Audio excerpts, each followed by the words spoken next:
एक राजा ब्राह्मणों को लंगर में महल के आंगन में भोजन करा रहा था। राजा का रसोइया खुले आंगन में भोजन पका रहा था। उसी समय एक चील अपने पंजे में एक जिंदा सांप को लेकर राजा के महल के ऊपर से गुजरी। तब पंजों में दबे सांप ने अपने आत्मरक्षा में चील से बचने के लिए अपने फन से जहर निकाला। तब रसोइया जो लंगर ब्राह्मणों के लिए पका रहा था, उस लंगर में सांप के मुख से निकली जहर की कुछ बूंदें खाने में गिर गई। किसी को कुछ पता नहीं चला। फलस्वरूप वह ब्राह्मण जो भोजन करने आए थे, उन सब की जहरीला खाना खाते ही मौत हो गई।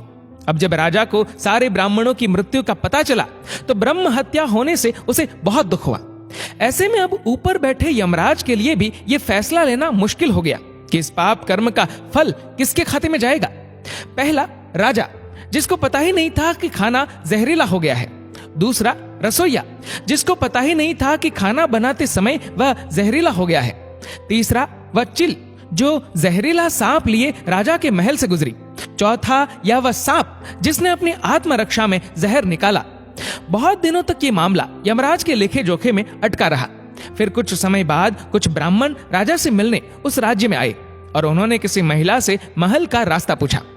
उस महिला ने महल का रास्ता तो बता दिया। रास्ता बताने के साथ साथ ब्राह्मणों से यह भी कह दिया कि देखो भाई, जरा ध्यान रखना, वह राजा आप जैसे ब्राह्मणों को खाने में जहर देकर मार देता है। बस जैसे ही उस महिला ने ये शब्द कहे, उसी समय यमराज ने फैसला ले लिया कि उन मृत ब्राह्मणों की मृत्यु के पाप का फल इस महिला के खाते में जाएगा और इसे उस पाप का फल भुगतना होगा। यमराज के दूतों ने पूछा, प्रभु ऐसा क्यों, जबकि उन मृत ब्राह्मणों की हत्या में उस महिला की कोई भूमिका भी नहीं थी। तब यमराज ने कहा कि भाई देखो, जब कोई व्यक्ति पाप करता है तब उसे बड़ा आनंद मिलता है, पर उन मृत ब्राह्मणों की हत्या से ना तो राजा को आनंद मिला, ना ही उस रसोइये को आनंद मिला, ना ही उस सांप को आनंद मिला और ना ही उस चील को आनंद मिला। पर उस पाप कर्म की घटना का बुराई करने के भाव से बखान कर उस महिला को जरूर आनंद मिला। इसलिए राजा के उस अनजाने पाप कर्म का फल अब इस महिला के खाते में जाएगा। बस इसी घटना के तहत आज तक जब भी कोई व्यक्ति जब किसी दूसरे के पाप कर्म का बखान बुरे भाव से करता है, तब उस व्यक्ति के पापों का हिस्सा उस बुराई करने वाले के खाते में भी डाल दिया जाता है।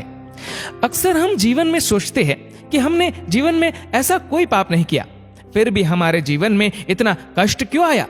ये कष्ट और कहीं से नहीं, बल्कि लोगों की बुराई करने के कारण उनके पाप कर्मों से आया होता है, जो बुराई करते ही हमारे खाते में ट्रांसफर हो जाता है। इसलिए सावधान रहे। जिस प्रकार सड़क पर चलते समय हम इस बात का ध्यान रखते हैं कि कोई हमसे ही नहीं, हम भी किसी से टकरा न जाए, ऐसे ही किसी के भी प्रति नकारात्मक भाव रूपी इस प्रज्ञापराध से हमें स्वयं को निरंतर बचाते हुए ही अपना जीवन व्यतीत करने की आदत डाल लेनी चाहिए। क्योंकि हमारे शब्द, हमारे कार्य, हमारी भावनाएं, ये विचार ही हमारे कर्म है। इसलिए इन कर्मों से डरे। ईश्वर तो माफ कर सकते हैं, पर कर्म नहीं। जैसे बछड़ा 100 गायों में भी अपनी मां को ढूंढ लेता है, वैसे ही कर्म भी अपने कर्ता को ढूंढ ही लेते हैं। दोस्तों, इस वीडियो को लेकर